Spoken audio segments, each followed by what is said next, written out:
Let me ask you something for a second. If you go to the store and buy 5 dozen eggs, how many eggs will you have? Well, we know that 1 dozen contains 12 eggs. So 2 dozen contains 24. 3 dozen would contain 36, 4 dozen 48, and 5 dozen would contain 60 eggs. Turns out that dozen to us is nothing more than a familiar counting unit, meaning 12 of an item. So what's the point of this? Well, chemists do not use dozens to count molecules or atoms. They use a far different number. It's known as Avogadro's number, and it ultimately defines what a mole is. It's just a counting unit. It turns out that 1 mole of any object is equal to 6.023 times 10 to the 23rd of that item. Now in chemistry, we're usually going to be counting atoms or molecules, but you could extend this concept to any object if you really want to, because a mole is just a counting unit, corresponding to 6.023 times 10 to the 23rd of that item, just like a dozen is 12. Now the thing is that this number is incomprehensibly huge.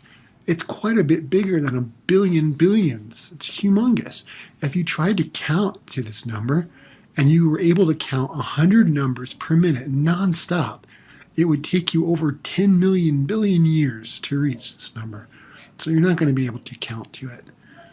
If you lined up a millimeter-sized periods side by side, like at the end of the periods at the end of the sentence, the distance would be over 60 light years. This dimension approaches the size of the Milky Way galaxy, so it's humongous in magnitude. Now, because atoms and molecules are very, very small, using such a big number is quite convenient for counting them. For instance, 1 mole of water is a relatively small amount, only about 18 milliliters of water. This is hardly enough to quench someone's thirst on a hot summer day. It's a relatively small amount. Nonetheless, it contains this huge number of water molecules. That is 6.02 times 10 to the 23rd. Another important link to make about the mole concept before we proceed much further is that the number on the periodic table, that is the atomic mass, also corresponds to the mass of 1 mole of that element's atoms as measured in grams units. So for instance, nitrogen's atomic mass is 14.007.